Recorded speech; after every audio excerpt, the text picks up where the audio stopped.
Hello guys, WhatsApp, कैसे हैं आप सब लोग। I hope everybody is fine. Friends, आज एक स्पेशल डे है और स्पेशल डे के उपलक्ष्य में मैं एक स्पेशल क्लासेस आपके सामने लेके आया हूं। तो दोस्तों, आज की जो क्लास है वो कॉम्पिटिटिव एग्ज़ाम्स की जो प्रिपरेशन करते हैं, जिसमें इंग्लिश एक सब्जेक्ट पूछा जाता है और इंग्लिश के अंदर कई एग्ज़ाम्स के अंदर जो OWS होते हैं, वन वर्ड सब्स्टिट्यूशन, एक लंबा सेंटेंस दिया होता है और उसका वन वर्ड में आंसर करना होता है। जो इस सेक्शन के अंदर जो क्वेश्चंस हैं, क्वेश्चंस के नंबर हैं, कितने क्वेश्चन पूछे जाएंगे, वो एग्ज़ाम टू एग्ज़ाम वेरी करता है। जैसे SSC का आप कोई एग्ज़ाम देंगे प्री लेवल का, तो उस एग्ज़ाम के अंदर जो क्वेश्चंस हैं प्री लेवल में 2 से 3 क्वेश्चन पूछे जाते हैं, और SSC का मेंस लेवल का कोई एग्ज़ाम देंगे लाइक CGL, तो उसमें 8 से 10 क्वेश्चन वन वर्ड सब्स्टिट्यूशन के पूछे जाते हैं। और कोई बैंक का एग्ज़ामिनेशन है या फिर और कोई एग्ज़ामिनेशन है कैट वगैरह का, तो इन सब में जब OWS के क्वेश्चन पूछे जाते हैं तो उसमें 3 से 4, 4 से 5 क्वेश्चन हर एग्ज़ाम के अंदर पूछ लिए जाते हैं।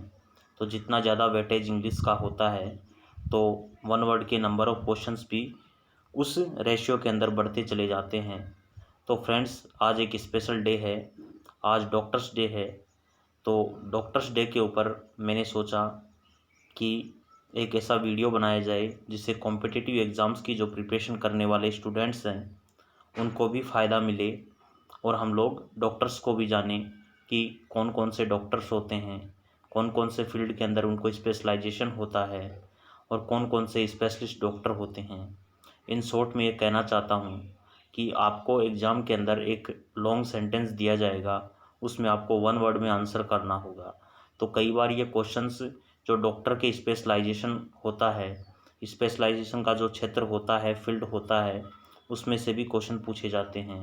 जैसे कई बार पूछा जाता है कि ए डॉक्टर वो ट्रीट्स हार्ट डिजीज़, उसको क्या कहते हैं, तो उसका आंसर कार्डियोलॉजिस्ट होता है। और ऐसे भी पूछा जाता है a doctor who treats bone disease, उसको क्या कहते हैं, तो उसका ऑर्थोपेडिस्ट आंसर होता है। तो इस तरह का क्वेश्चन पूछे जाते हैं और आज एक डॉक्टर्स डे है, तो उस उपलक्ष्य में मैंने ये वीडियो बनाया है। और जो पेंडेमिक के दौरान जो डॉक्टर मार्टर्ड हो गए थे, शहीद हो गए थे, उनको एक ट्रिब्यूट भी इस वीडियो से हम लोग देना चाहेंगे। तो फ्रेंड्स, स्टार्ट करते हैं आज की क्लास कि कौन कौन से डॉक्टर्स होते हैं और कौन से फील्ड में उनको एक्सपर्टीज़ होती है, कौन से फील्ड में उनको स्पेशलाइजेशन होता है और उनको क्यों स्पेशलिस्ट डॉक्टर कहते हैं। हमने अक्सर सुना होगा या देखा होगा, लोगों को बोलते हुए सुना होगा कि ये जो डॉक्टर है वो कार्डियो का स्पेशलिस्ट है, ये डॉक्टर है वो बोन का स्पेशलिस्ट है, ये जो डॉक्टर है वो गायनो का स्पेशलिस्ट है, ये जो डॉक्टर है वो बच्चों का स्पेशलिस्ट है। ठीक है, तो इस तरह के क्या आते हैं अपने सामने, एग्जाम्पल्स आते रहते हैं। जब भी हम लोग किसी बड़े हॉस्पिटल में जाते हैं जिसमें बहुत मल्टी स्पेशलिटी हॉस्पिटल होता है, तो उसमें बहुत सारे डॉक्टर बैठते हैं और उनका जो स्पेशलाइजेशन होता है उस कैटेगरी के हिसाब से उस हॉस्पिटल में अलग अलग डॉक्टर होते हैं। जैसे बड़े हॉस्पिटल मेदांता वगैरह, मेदांता हॉस्पिटल है, या फिर आप लोग देख लो फोर्टिस हॉस्पिटल है, तो ये बड़े हॉस्पिटल हैं। SMS हॉस्पिटल है, तो ये बड़े हॉस्पिटल हैं। तो बड़े हॉस्पिटल्स के अंदर इनका अलग अलग चैम्बर्स होते हैं, अलग अलग इनके पेशेंट रूम होते हैं। तो उस हिसाब से ये डॉक्टर्स होते हैं और इनको अपने फील्ड के अंदर एक्सपर्टीज़ हासिल होती है, इनको स्पेशलाइजेशन हासिल होता है। इसलिए हम इनको अलग अलग स्पेशलिटी के हिसाब से अलग अलग नाम से हम लोग इनको बुलाते हैं। तो दोस्तों, ये सब बातें हो गई। हम लोग वीडियो की क्या करते हैं, शुरुआत करते हैं। तो वीडियो की जब हम लोग शुरुआत करते हैं तो हम लोग स्टार्ट करते हैं। देखिए, आज हम लोग पढ़ेंगे डिफरेंट टाइप्स ऑफ डॉक्टर्स के बारे में। किसके बारे में पढ़ेंगे? डिफरेंट टाइप्स ऑफ डॉक्टर्स के बारे में पढ़ेंगे। बहुत सारे डॉक्टर हैं जो डिफरेंट टाइप के होते हैं, अलग अलग डिजीज़ को अलग अलग डॉक्टर ट्रीट करता है, तो उस हिसाब से उनकी स्पेशलिटी को क्लासीफाइड किया गया है। आगे हम लोग उनको फर्दर क्लासीफाई करेंगे, कौन कौन से डॉक्टर्स हैं उनके बारे में पढ़ेंगे। तो जनरली क्या होता है कि हम लोग सभी डॉक्टर्स को क्या बोलते हैं? डॉक्टर ही बोलते हैं, चाहे वो किसी भी स्पेशलिटी का हो, किसी में भी उसका स्पेशलाइजेशन हो, लेकिन हम लोग क्या बोलते हैं, उसको डॉक्टर्स ही बोलते हैं। लेकिन जो मोस्टली जो डॉक्टर होते हैं, मोस्ट डॉक्टर्स होते हैं, उनको क्या होता है, एक्स्ट्रा एक्सपर्टाइज होता है, एक्स्ट्रा एक्सपर्टीज़ उनको किसी मेडिसिन के अंदर या फिर कोई अनोदर फील्ड के अंदर, अनोदर फील्ड का मतलब सर्जरी वगैरह के अंदर, न्यूरो के अंदर, कार्डियो के अंदर, या फिर आँखों का डॉक्टर होता है तो उसको ऑप्थेल्मोलॉजिस्ट बोलते हैं। तो इस तरीके से अलग अलग उनकी एक्सपर्टीज़ होती है, और एक्सपर्टीज़ के आधार पे उनको हम लोग क्लासीफाई करते हैं, क्लासीफाई उनको हम लोग करते हैं। तो पढ़ते हैं, आज की क्लास को हम लोग स्टार्ट करते हैं। तो देखो, अगर हम लोग बात करें स्पेशलिटीज़ की, तो मेडिकल का जो क्षेत्र है, मेडिकल का जो फील्ड है, उसमें लगभग 100 क्या है, 100 मेडिकल स्पेशलिटीज़ होती हैं, और उसके बाद भी उनको फर्दर जो सब स्पेशलिटीज़ होती हैं वो भी और भी ज़्यादा होती हैं, और भी ज़्यादा सब स्पेशलिटीज़ होती हैं। और जो मेडिकल स्पेशलिटीज़ होती हैं वो लगभग कि उनकी संख्या कितनी होती है, 100 होती है। लेकिन इस वीडियो में हम लोग उन सभी को नहीं पढ़ेंगे, हम लोग वो पढ़ेंगे जो एग्ज़ाम के अंदर बार बार पूछा जाता है, रिपीटेटिव पूछा जाता है। तो ऐसी चीज़ें हम लोग पढ़ेंगे। तो इसमें देखते हैं हम लोग most common types of doctor के बारे में, most common types of doctor के बारे में, जो आप लोग संभवतः देखते रहते हैं जब आप हॉस्पिटल्स वगैरह के अंदर जाते हैं। तो आप लोगों को most common types of doctor देखने को मिल जाते हैं, चाहे वो शिशु रोग विशेषज्ञ हो, चाहे वो आपका कार्डियोलॉजिस्ट हो, चाहे वो ऑर्थोपेडिस्ट हो, चाहे वो ऑप्थाल्मोलॉजिस्ट हो, चाहे वो डर्मेटोलॉजिस्ट हो, कोई भी हो, ऐसे डॉक्टर आपको देखने को मिल जाते हैं। तो चलो हम लोग आज का जो वीडियो है उसकी हम लोग शुरुआत करते हैं, स्टार्ट करते हैं। आज का जो वीडियो है उसकी हम लोग स्टार्ट करते हैं, शुरू करते हैं। तो फर्स्ट जो कैटेगरी है डॉक्टर्स की, कैटेगरी जो फर्स्ट है उसके अंदर पहला लिया गया है आपका, एक होता है एलर्जिस्ट। क्या होता है, एलर्जिस्ट। एलर्जिस्ट का मतलब होता है ऐसा डॉक्टर जिसको जो एलर्जी से संबंधित डिजीज़ होते हैं, एलर्जी से रिलेटेड जो डिजीज़ होते हैं उनमें एक्सपर्टीज़ हासिल होती है, उसमें उनको स्पेशलाइजेशन होता है। वो अलग से एमबीबीएस के बाद अलग से इसमें क्या करते हैं, स्पेशलाइजेशन हासिल करते हैं, पीजी वगैरह करके और कोई कोर्सेज़ वगैरह करके। दूसरा है, इसमें इम्यूनोलॉजिस्ट पढ़ते हैं, इम्यूनोलॉजिस्ट के बारे में हम लोग पढ़ेंगे। तो ये जो डॉक्टर होते हैं, इम्यूनोलॉजिस्ट होता है, वो इम्यून सिस्टम डिसऑर्डर को क्या करता है, ट्रीट करता है। तो अपना जो इम्यून सिस्टम है, जो अपनी बॉडी के अंदर इम्यूनिटी बनाए रखता है, रोगों से जो लड़ने की जो क्षमता बॉडी के अंदर जो इम्यून सिस्टम पैदा करता है, जैसे हमें कोई बुखार होती है, फीवर वगैरह होता है, या फिर कोई और रोग होता है, तो अपना जो इम्यून सिस्टम है वो इम्यूनिटी से क्या करता है, उन रोगों से क्या करता है, लड़ता है, और लड़ने के बाद उन रोगों को क्या कर देता है, ख़त्म कर देता है। जैसे ये जो होते हैं एलर्जिस्ट होते हैं, वो अस्थमा के डॉक्टर होते हैं, अस्थमा दमा वगैरह जिसमें सांस को लेने में क्या होती है, दिक्कत आती है, सांस को इनहेल करने में क्या आती है, दिक्कत आती है। जैसे एक्जेमा है, तो एक्जेमा खाज खुजली से संबंधित रोग होता है, एक्जेमा जिसको बोलते हैं, खुजली वगैरह होती है। तो अपने जो गांव के अंदर आपने देखा होगा बंगाली बाबा टाइप लोग जो होते हैं, बंगाली क्लिनिक, वो एक्जेमा के अच्छे डॉक्टर्स होते हैं। वो एक डिफरेंट, एक अलग बात है कि उनके पास कोई डिग्री या डिप्लोमा होता है या नहीं होता है, उस पर हम लोग नहीं जाना चाहेंगे। लेकिन जो बंगाली डॉक्टर्स होते हैं वो एक्जेमा के लिए ज़्यादा क्या होते हैं, प्रसिद्ध होते हैं। उनमें उनको क्या होता है, थोड़ा स्पेशलिटी उनको हासिल होती है। अगर डिग्री वगैरह है तो उनको और ज़्यादा स्पेशलिटी हासिल होती है। ठीक है, आगे पढ़ते हैं फूड एलर्जीज़ के बारे में। तो फूड से संबंधित कोई एलर्जी हो जाती है, खाना वाना खाने से कोई एलर्जी हो जाती है, फूड पॉइजनिंग वगैरह की समस्या आ जाती है, तो इन दैट कंडीशन, तो उसमें क्या होते हैं, एलर्जिस्ट वगैरह अपना एक्सपर्टीज़ का इस्तेमाल करके हम लोगों को मेडिसिन वगैरह देते हैं, ट्रीटमेंट देते हैं। आगे देखते हैं insect sting allergy. Insect sting allergies क्या होती हैं, कई ऐसे अपना जो एनवायरनमेंट है इसमें ऐसे कई कीड़े होते हैं, कई कीड़े मकोड़े होते हैं, जैसे मक्खियाँ वगैरह होती हैं, कई तरह की मक्खियाँ होती हैं जो क्या करती हैं, अपने को स्टिंग करती हैं। स्टिंग करने का मतलब डंक मारती हैं, और डंक मारने के बाद देखो, स्टिंग का जो मतलब होता है, स्टिंग ऑपरेशन की बात नहीं कर रहा, स्टिंग का जो होता है, इसमें देखना आप लोग, जो स्टिंग होता है, स्टिंग का मतलब होता है डंक। क्या होता है, डंक। मक्खियों वगैरह का जो डंक होता है ना, उसको बोलते हैं स्टिंग। तो स्टिंग की जो एलर्जीज़ वगैरह होती है, उन एलर्जीज़ को सही कौन करते हैं? एलर्जिस्ट होते हैं, जो उनको स्पेशलाइजेशन होता है, स्पेशलिस्ट होते हैं। और कुछ ऐसे डॉक्टर्स होते हैं जो ऑटो इम्यून डिजीज़ को क्या करते हैं? ऑटो इम्यून डिजीज़ को क्या करते हैं? ट्रीट करते हैं। उनको क्या करते हैं? उनका ट्रीटमेंट देते हैं। अब ऑटो इम्यून डिजीज़ क्या होती हैं? ये सब प्रतिरक्षित बीमारियां होती हैं।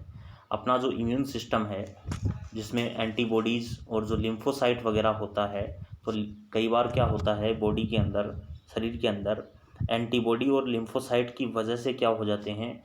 डिजीज़ पैदा हो जाते हैं। तो ऐसे डिजीज़ से डील कौन करता है? इम्यूनोलॉजिस्ट डील करता है। डील करने के बाद उनको डील करता है, उनको डायग्नोस करके फिर उनको अपना क्या करता है? वो एक इलाज देता है, ट्रीटमेंट देता है, उनको ट्रीट करता है।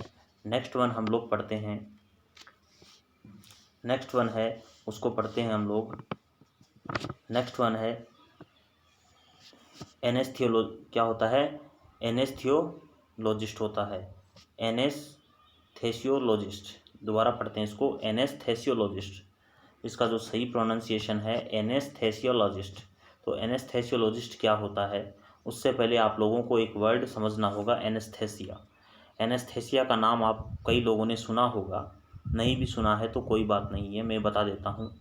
एनेस्थेसिया क्या होता है? एक निश्चेतना होती है, या उसके अंदर अपनी जो चेतना होती है, कॉन्शियसनेस होती है, जो अपनी जो कॉन्शियसनेस होती है वो क्या हो जाती है? बिल्कुल ख़त्म हो जाती है। चेतना का लोप हो जाता है, बेहोशी की हालत होती है, अनकॉन्शियसनेस की क्या होती है? हालत होती है। तो उसको बोलते हैं एनेस्थेसिया। तो एनेस्थेसिया, नेचुरल एनेस्थेसिया भी आता है, जैसे हम कभी बेहोश वगैरह हो जाते हैं, अनकॉन्शियस कंडीशन में चले जाते हैं, तो इन दैट कंडीशन वो क्या होता है? नेचुरल एनेस्थेसिया होता है, कि हम लोग नेचुरली क्या हो जाते हैं? बेहोश हो जाते हैं। और कई बार डॉक्टर्स क्या होते हैं कि अपने को किसी रोग को ट्रीट करने के लिए, किसी दूसरे रोग को सही करने के लिए, या फिर सर्जिकल ऑपरेशन करने के लिए वो अपने को एक आर्टिफिशियल एनेस्थेसिया देते हैं। आर्टिफिशियल एनेस्थेसिया के अंदर क्या होता है? जिस भी पार्ट का इलाज करना होता है, जिसको सही करना होता है, उस पार्ट को नंब कर दिया जाता है। क्या कर दिया जाता है? नंब कर दिया जाता है। नंब का मतलब होता है उस पार्ट को क्या कर दिया जाता है? शून्य कर दिया जाता है। नंब का मतलब होता है शून्य करना। क्या होता है? शून्य करना होता है। उस पार्ट को शून्य कर दिया जाता है। फिर उसके बाद उस पार्ट में इंजेक्शन वगैरह लगाए जाते हैं, या फिर उसका कोई ऑपरेशन वगैरह, सर्जिकल ऑपरेशन किया जाता है, तो अपने को उसमें क्या नहीं होता है? दर्द नहीं होता है। जो एनेस्थेसियोलॉजिस्ट होते हैं, ये जो डॉक्टर्स होते हैं, हमें क्या देते हैं? ड्रग्स वगैरह देते हैं, और अपने पेन को क्या कर देते हैं? निम्ब कर देते हैं। जो दर्द वगैरह होता है उसको क्या कर देते हैं? शून्य कर देते हैं। फिर अपने को दर्द का पता नहीं चलता है। ठीक है। And put you under surgery, और सर्जरी के अंदर क्या कर देते हैं? पुट कर देते हैं। तो कई ऑपरेशन ऐसे होते हैं जिनके अंदर आर्टिफिशियल एनेस्थेसिया दे करके, अब ये जो आर्टिफिशियल एनेस्थेसिया दे करके फिर उसकी सर्जरी वगैरह की जाती है, सर्जिकल ऑपरेशन वगैरह किया जाता है। आर्टिफिशियल जो एनेस्थेसिया है वो ड्रग्स वगैरह के इंजेक्शन लगा के, या फिर गैसेस के द्वारा, जो गैस वगैरह होती है उसके द्वारा आर्टिफिशियल एनेस्थेसिया दिया जाता है। उसके उपरांत क्या किया जाता है? ऑपरेशन वगैरह किया जाता है, सर्जिकल ऑपरेशन किया जाता है। चाइल्ड बर्थ के दौरान काफ़ी कॉम्प्लिकेशंस हो जाते हैं। तो चाइल्ड बर्थ के दौरान जब काफ़ी कॉम्प्लिकेशन होते हैं तो डॉक्टर क्या देता है? एनेस्थेसिया देता है। आर्टिफिशियल एनेस्थेसिया डॉक्टर देता है।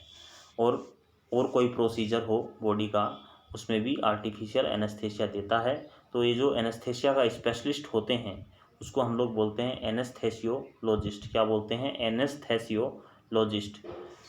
ये क्या करते हैं? आपको एनेस्थेसिया देते हैं। एनेस्थेसिया देने के बाद ऐसे नहीं कि डॉक्टर आपको एनेस्थेसिया दे के चला गया, बाहर घूमने लग गया, बाहर जाके वो कुछ करने लग गया, ऐसा नहीं है।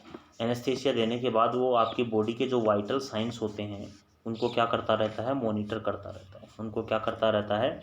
मॉनिटर वो करता रहता है। तो इनको क्या करता है? वो मॉनिटर करता रहता है। हम लोग चलते हैं नेक्स्ट, अपना जो पेज है उस पर हम लोग चलते हैं। ये पेज ख़त्म हो गया, नेक्स्ट पेज पे हम लोग चलते हैं। तो नेक्स्ट पेज अपना है, उस पर ध्यान देना।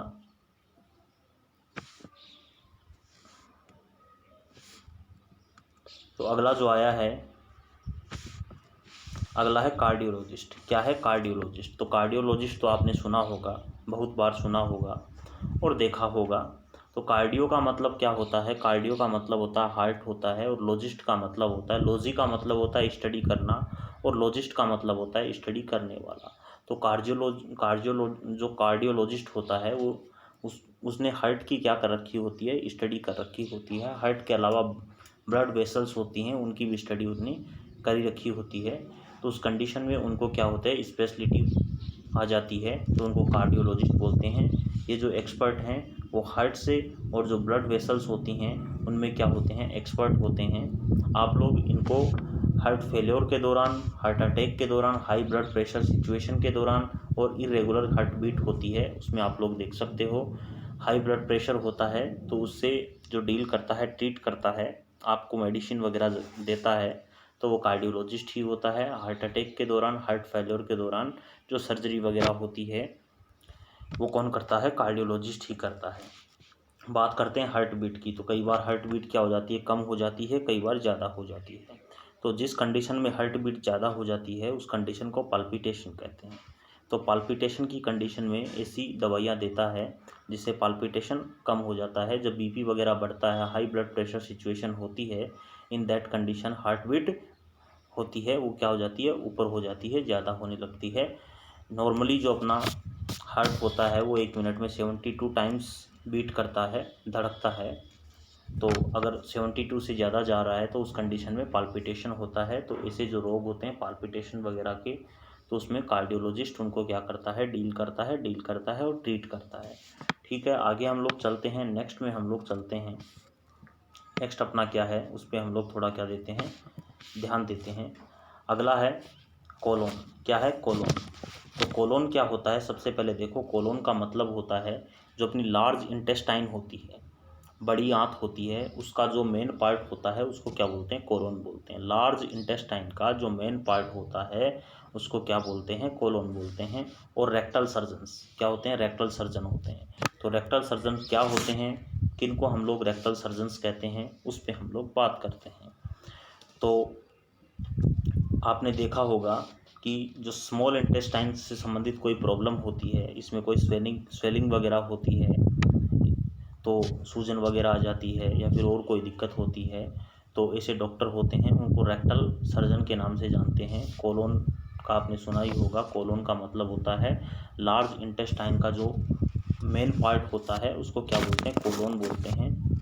ठीक है, वो कोलोन कैंसर को भी क्या करते हैं? ट्रीट करते हैं। और हेमेरोइड्स का मतलब आपने पाइल्स के बारे में सुना होगा, जिसको बवासीर बोलते हैं। और जिस भी व्यक्ति के पाइल्स होता है तो उसको काफ़ी शर्म आती है, वो लोगों को बता नहीं पाता है। तो उस कंडीशन के अंदर लोग उसको पाइल्स बोलते हैं तो थोड़ा वियर्ड लगता है, थोड़ा ऑकवर्ड लगता है। तो वियर्ड ना लगे, ऑकवर्ड ना लगे, तो उस रोगी को हेमेरोइड्स बोलना चाहिए। हेमेरोइड्स का मतलब भी बवासीर ही होता है। तो इससे संबंधित जो रोग होते हैं उनको रेक्टल जो सर्जन है, इनमें भी सर्जरी वगैरह होती है। दवाइयों से कई बार क्या होता है? मेडिसिन से ही ये सही नहीं होता है। सर्जरी वगैरह, छोटा मोटा ऑपरेशंस वगैरह इसमें होते हैं। तो इन दैट कंडीशन तो रेक्टल सर्जन है वो इनको ट्रीट करते हैं। इन्फ्लेमेटरी बोवेल डिजीज़, कई बार अपनी बोवेल होती है, आंत होती है, वो क्या हो जाती है? सूज जाती है, सूजन उसमें आ जाती है, इन्फ्लेमेटरी हो जाती है वो। तो इन्फ्लेमेटरी बोवेल डिजीज़ को ट्रीट करता है। कौन ट्रीट करते हैं? Colon surgeon. तो कोलोन सर्जन होते हैं वो इन्फ्लेमेटरी बोवेल डिजीज़ को क्या करते हैं? ट्रीट करते हैं। नेक्स्ट वन की ओर हम लोग क्या करते हैं? मूव करते हैं। तो नेक्स्ट वन है वो है क्रिटिकल केयर मेडिसिन स्पेशलिस्ट। क्या है? Critical care medicine specialist. Critical care का मतलब होता है कई बार जो पेशेंट है क्रिटिकल सिचुएशन के अंदर चला जाता है, चाहे वो जब उसका एक्सीडेंट हो या फिर और कोई ऐसी क्रिटिकल बीमारी ऐसी आ जाती है, ऐसी कोई डिजीज़ पैदा हो जाती है, तो उस कंडीशन के अंदर वो क्रिटिकल कंडीशन में चला जाता है। तो उससे डील करने के लिए जो मेडिकल के जो स्पेशलिस्ट होते हैं उनको बोलते हैं क्रिटिकल केयर मेडिसिन स्पेशलिस्ट। क्या बोलते हैं? क्रिटिकल केयर मेडिसिन स्पेशलिस्ट बोलते हैं। वो जो क्रिटिकली इल होते हैं, बहुत ज़्यादा बीमार होते हैं, जिनकी नाजुक हालत होती है, नाजुक बीमार होते हैं उनको, और जो इंजर्ड पर्सन होता है, इंजर्ड पेशेंट होता है, उनको ट्रीट करते हैं। ठीक है, आपने देखा होगा जो इंटेंसिव केयर यूनिट्स होती हैं, जिनको हम लोग आईसीयू बोलते हैं। क्या बोलते हैं? आईसीयू। आईसीयू, आईसीयू का मतलब होता है इंटेंसिव केयर यूनिट। क्या होता है? आईसीयू होता है। तो आईसीयू का मतलब होता है इंटेंसिव केयर यूनिट होता है। तो ये जो क्रिटिकल केयर मेडिसिन स्पेशलिस्ट होते हैं ये आईसीयू में होते हैं, और आईसीयू में जो पेशेंट होता है उनको ये देखते रहते हैं, उनको मॉनिटर करते हैं, उनको ट्रीट करते हैं, उनको करते रहते हैं। ठीक है। तो आपने देखा होगा कई बार हार्ट से संबंधित या फिर कोई ऑर्गन फेलियर की समस्या आ जाती है। हार्ट फेलियर की समस्या आ जाती है, या फिर बॉडी के अंदर कोई दूसरा ऑर्गन है उसके फेलिंग की समस्या आ जाती है, फेलियर की समस्या आ जाती है, या फिर कोई एक्सीडेंट वगैरह में कोई ऑर्गन वगैरह ज़्यादा ही इंजर्ड हो जाता है, तो इन दैट कंडीशन मरीज को आईसीयू में शिफ्ट करना होता है। और आईसीयू के अंदर जो क्रिटिकल केयर मेडिसिन स्पेशलिस्ट होता है वो उनसे क्या करता है? डील करता है। आई होप अब तक आप लोगों ने यहाँ तक समझा होगा। आपने यहाँ पे आईसीयू की फुल फॉर्म भी सीखी होगी, कई बार एग्जाम्स के अंदर पूछ ली जाती है। तो ये था। नेक्स्ट वन की ओर हम लोग क्या करते हैं? मूव करते हैं। तो नेक्स्ट वन की ओर हम लोग क्या करते हैं? मूव करते हैं। तो जो अपना नेक्स्ट वन है,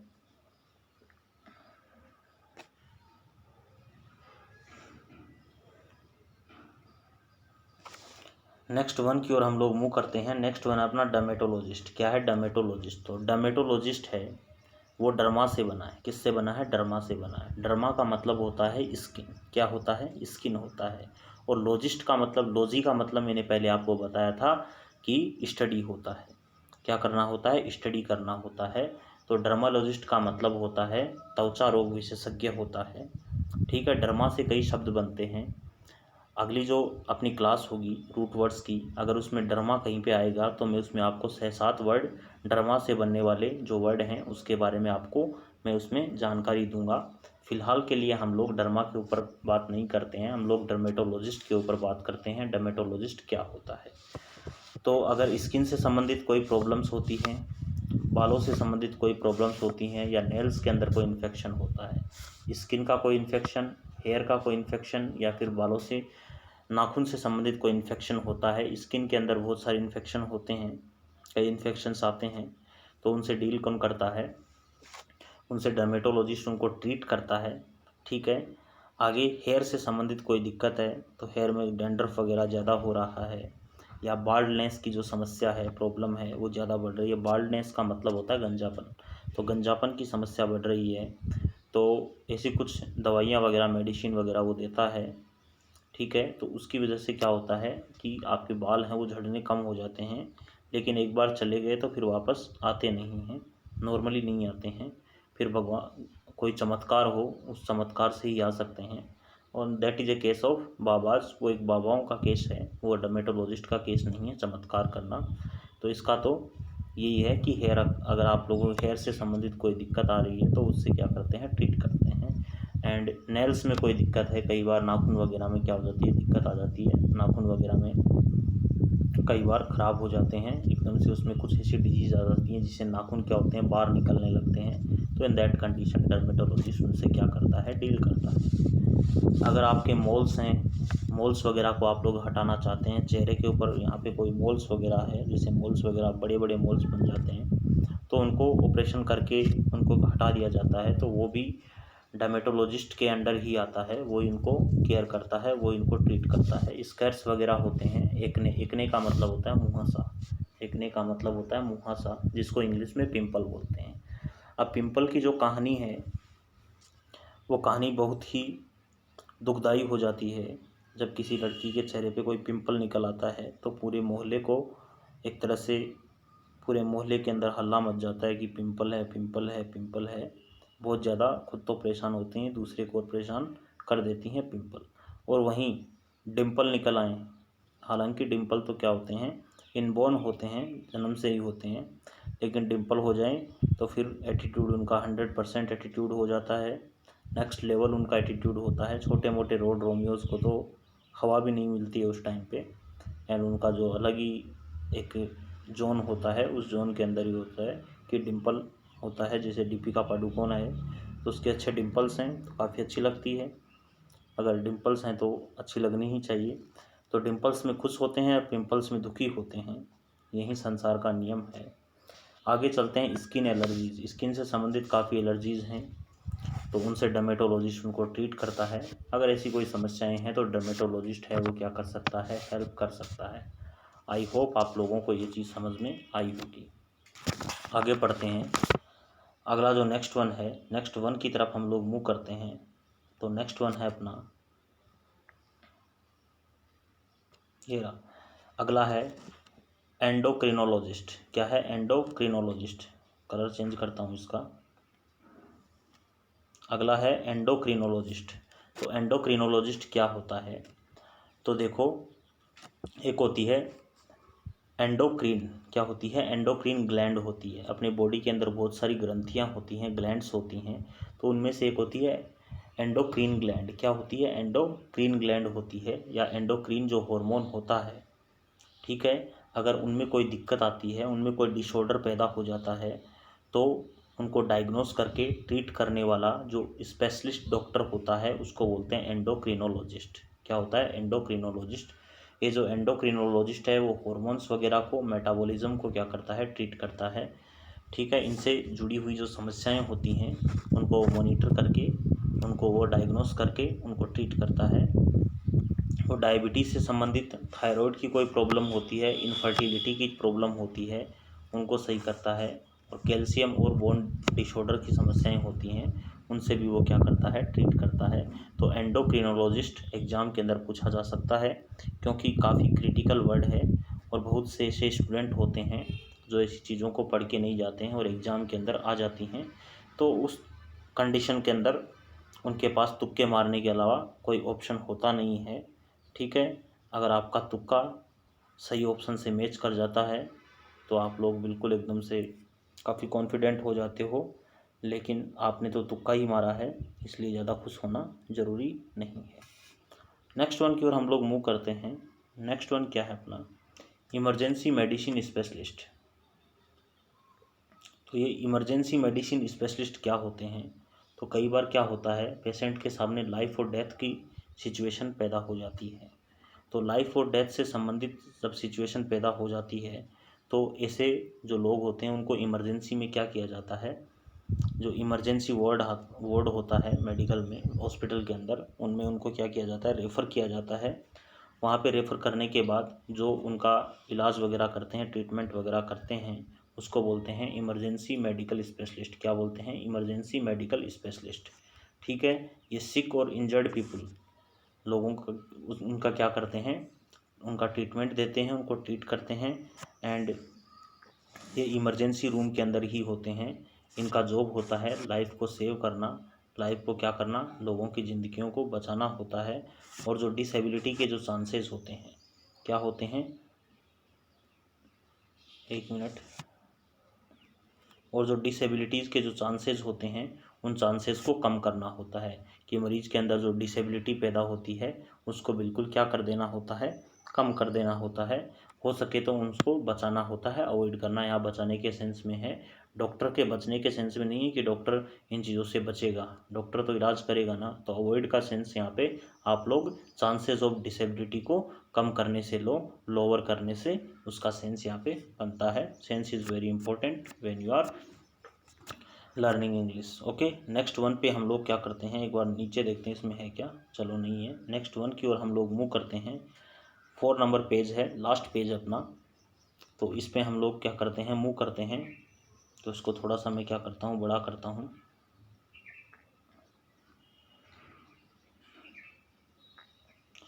तो अगला जो आता है वो आता है फैमिली फिजिशियंस। क्या आता है? फैमिली। अगला जो आता है वो आता है फैमिली फिजिशियंस। तो फैमिली फिजिशियंस क्या होते हैं? फैमिली फिजिशियंस होते हैं वो पूरे फैमिली को क्या करते हैं? केयर करते हैं।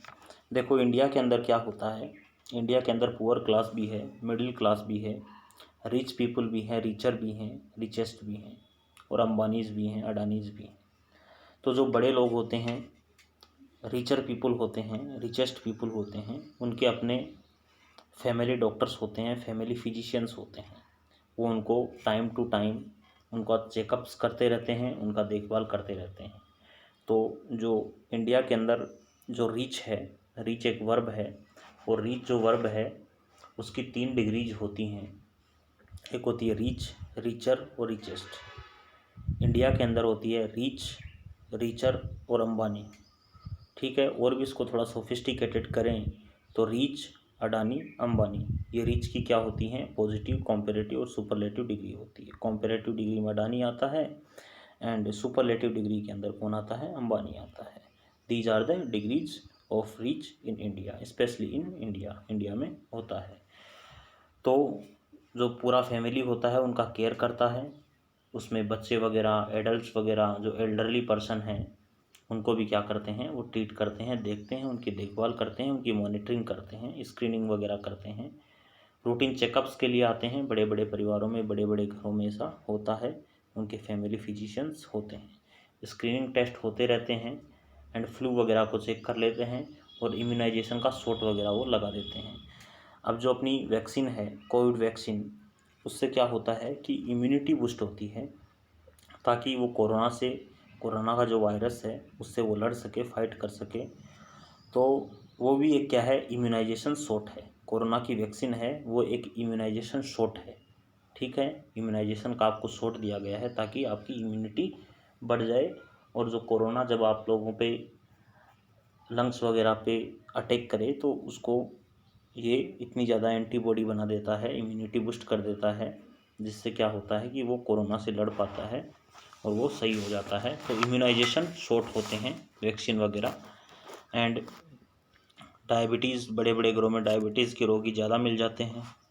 तो इन दैट कंडीशन तो फैमिली फिजिशियंस होता है, जो फैमिली फिजिशियन होता है तो उनका क्या करता रहता है? वो रेगुलर चेकअप्स करता रहता है डायबिटीज़ वगैरह का, ऑनगोइंग मेडिकल कंडीशन, या फिर कई बार लोगों में समस्याएं चलती रहती हैं, मेडिकल कंडीशन चलती रहती है, तो उनको देखभाल के लिए वो रोज़ आता रहता है। रोज़ नहीं आता, 2-4 दिन से आता होगा, 4-5 दिन से आता होगा, लेकिन ऑनगोइंग मेडिकल कंडीशंस को वो मॉनिटर करता है, ट्रीट करता है, डायग्नोस करता है। डायग्नोस तो पहले से ऑनगोइंग है तो डायग्नोस तो पहले से ही रहती है, और नए सिम्टम्स आते हैं उनको डायग्नोस वो करता रहता है। नेक्स्ट देखते हैं, नेक्स्ट जो पढ़ते हैं उसकी हम लोग बात करते हैं। तो नेक्स्ट क्या है? तो नेक्स्ट जो अपना है उस पर हम लोग देखते हैं। नेक्स्ट है गैस्ट्रोएंटेरियोलॉजिस्ट। क्या होता है? चला गया, ये मैंने कलर चेंज कर लिया इसका। गैस्ट्रोएंटेरियोलॉजिस्ट, गैस्ट्रोएंटेरियोलॉजिस्ट। तो गैस्ट्रोएंटेरियोलॉजिस्ट क्या होता है? देखो, गैस्ट्रो जब आता है, जब गैस्ट्रो आता है तो गैस्ट्रो से संबंधित, स्टोमक से संबंधित ये होता है। गैस्ट्रो का मतलब क्या होता है? पाचन से संबंधित, स्टोमक से संबंधित ये सब चीज़ें होती हैं। तो गैस्ट्रोएंटेरियोलॉजिस्ट होता है, वो क्या करता है कि स्टोमक और इंटेस्टाइन होती है, स्टोमक और इंटेस्टाइन के जो डिजीज़ होती हैं उनको डायग्नोस करके उनको ट्रीट करता है। ठीक है, वो डाइजेस्टिव ऑर्गन्स होते हैं ये सारे, अपने पेनक्रियाज वगैरह, स्टोमक वगैरह, गैल ब्लैडर, लीवर वगैरह। ठीक है, ये सब क्या होते हैं? डाइजेस्टिव ऑर्गन्स होते हैं। तो डाइजेस्टिव ऑर्गन्स को क्या करते हैं? उसमें स्पेशलिस्ट होते हैं, जैसे स्टोमक की प्रॉब्लम है, बोवेल की प्रॉब्लम है, पेनक्रियाज। पेनक्रियाज का मतलब होता है अग्नाशय। पेनक्रियाज का मतलब क्या होता है? अग्नाशय होता है। अग्नाशय होती है वो एक ग्लैंड होती है, एक ग्रंथि होती है, एक लार्ज ग्लैंड होती है जो स्टोमक के क्या होती है? पीछे होती है, जिसमें डाइजेस्टिव एंजाइम्स होते हैं। जिसमें क्या होते हैं? डाइजेस्टिव एंजाइम्स होते हैं। लीवर आप लोग जानते हो, गैल ब्लैडर, और जो गैल ब्लैडर होता है वो लीवर के क्या होता है? पीछे होता है। गैल ब्लैडर होता है लीवर के नीचे होता है, पीछे नहीं होता। गैल ब्लैडर होता है वो लीवर के क्या होता है? नीचे होता है। गैल ब्लैडर लीवर के क्या होता है? नीचे होता है। तो गैल ब्लैडर जो होता है लीवर के नीचे होता है, ये सैक शेप्ड होता है। सैक शेप्ड का मतलब होता है थैलीनुमा। सैक शेप्ड का मतलब क्या होता है? एक मिनट, हाँ आगे चलते हैं। Sac shaped, sac SACA, sac shaped. Sac shaped का मतलब होता है थैलीनुमा। तो गैल ब्लैडर होता है वो थैली के जैसा होता है और वो लीवर के नीचे लगी होती है। तो उनसे संबंधित अगर कोई दिक्कत है तो वो गैस्ट्रोएंटेरियोलॉजिस्ट उसको क्या करता है, ट्रीट करता है। आगे देखते हैं, कोई एब्डोमिनल पेन है, क्या है, एब्डोमिनल पेन है, अल्सर्स वगैरह हैं, डायरिया वगैरह है, जॉन्डिस, पीलिया वगैरह है, और cancers in your digestive organs के अंदर कैंसर वगैरह हो जाता है, तो इन दैट कंडीशन वो क्या करता है, उनको ट्रीट करता है। They also do colonoscopy and other test for colon cancer. तो कोलोन के बारे में मैंने आप लोगों को पहले ही बताया था। कोलोन होता है वो जो अपनी बड़ी हाथ होती है उसका मेन पार्ट होता है, लार्ज इंटेस्टाइन का मेन पार्ट होता है कोलोन। अगर कोलोन कैंसर हो जाता है तो कोलोनोस्कोपी की जाती है। क्या की जाती है, कोलोनोस्कोपी की जाती है। और वो कोलोनोस्कोपी कौन करता है, कोलोनोस्कोपी करता है गैस्ट्रोएंटेरियोलॉजिस्ट कोलोनोस्कोपी करता है। ठीक है, आगे हम लोग चलते हैं नेक्स्ट वन की ओर हम लोग मूव करते हैं। नेक्स्ट वन है अपना, वो है जेरियाट्रिक मेडिसिन स्पेशलिस्ट। क्या होता है, जेरियाट्रिक मेडिसिन स्पेशलिस्ट। जेरियाट्रिक है वो जेरिया से बना है, किससे बना है, जेरिया से बना है। जेरिया का मतलब होता है जो बूढ़े लोग होते हैं, वृद्ध लोग होते हैं, 60s 50s 60s के बाद के जो लोग होते हैं, उनको जो स्पेशलिस्ट देखता है, ट्रीट करता है, डायग्नोस करता है, उनको क्या बोलते हैं, जेरियाट्रिक मेडिसिन स्पेशलिस्ट बोलते हैं। ये जो डॉक्टर हैं, these doctor care for the elderly. ये जो एल्डरली पीपल होते हैं, पर्सन होते हैं, उनको क्या करते हैं, केयर करते हैं, उनका ध्यान रखते हैं। उनसे संबंधित कोई रोग होता है तो उनको क्या करते हैं, देखते हैं। They can treat people in their homes. वो घरों में भी उनको क्या कर सकते हैं, ट्रीट कर सकते हैं। डॉक्टर ऑफिसेज के अंदर कर सकते हैं, नर्सिंग होम के अंदर कर सकते हैं, असिस्टेड लिविंग सेंटर्स के अंदर कर सकते हैं, हॉस्पिटल्स के अंदर कर सकते हैं। तो दोस्तों ये थी आज की अपनी क्लास। तो दोस्तों आज की जो अपनी क्लास थी वो आप लोगों को कैसी लगी, एक बार आप लोग, आज की जो क्लास थी वो आप लोगों को कैसी लगी एक बार आप लोग कमेंट करके बताना। तो आज की क्लास, तो दोस्तों अगर आपने अब तक हमारे चैनल को सब्सक्राइब नहीं किया है तो आप लोग उसको सब्सक्राइब कर सकते हैं। इस तरीके से हम लोग अच्छे वीडियो इंग्लिश और मैथमेटिक्स के बनाते रहते हैं ताकि आप लोगों को एक अच्छा असिस्टेंस मिल जाए और आप लोग अपनी तैयारी को और अच्छा कर पाएँ, उसको बूस्टअप कर पाएँ। तो हम लोग बिल्कुल आते रहते हैं, रेगुलर बेसिस पे मैं वीडियो बनाता रहता हूँ, 10-15 मिनट का वीडियो बन जाता है। तो आई होप आप लोगों को हर चीज़ समझ में आई होगी। इसमें बहुत से और भी स्पेशलिस्ट हैं जिसके बारे में हम लोग आगे बात करेंगे। नेक्स्ट जो वीडियो होगा उसमें हम लोग बात करेंगे। इसमें आप लोगों के कई वर्ड्स भी क्लियर हुए होंगे, जैसे ये जो वर्ड है निम्ब, क्या है, निम्ब वर्ड है। निम्ब का मतलब होता है सुन्न करना होता है, एनेस्थेसिया देना क्या होता है, निम्ब करना होता है। तो इंग्लिश के अंदर आपका इसमें वोकेबलरी पार्ट भी सुधरेगा, कॉम्प्रहेंसन पार्ट भी सुधरेगा, OWS तो आपका सुधरेगा। OWS के 6 से 7-8 क्वेश्चन आते रहते हैं, तो वो पार्ट आपका सुधरेगा। तो इंग्लिश के अंदर आप लोगों को काफ़ी स्ट्रॉन्ग हो जाएंगे एंड काफ़ी आप लोगों को प्रिपरेशन आपकी बूस्ट हो जाएगी। तो दोस्तों आज की क्लास कैसी लगी कमेंट बॉक्स में ज़रूर बताएं, अपना जो फीडबैक है वो ज़रूर दें। अच्छी लगी तो अच्छी बताएं, सही बुरी लगी तो बुरी बताएं। क्या बदलाव करना चाहिए, किस तरीके से क्या करना चाहिए, उस सब के बारे में आप लोग बताएं ताकि हम लोगों को भी पता चले कि स्टूडेंट्स का क्या रिएक्शन है, क्योंकि स्टूडेंट्स का रिएक्शन है वो ज़्यादा इम्पोर्टेंट है।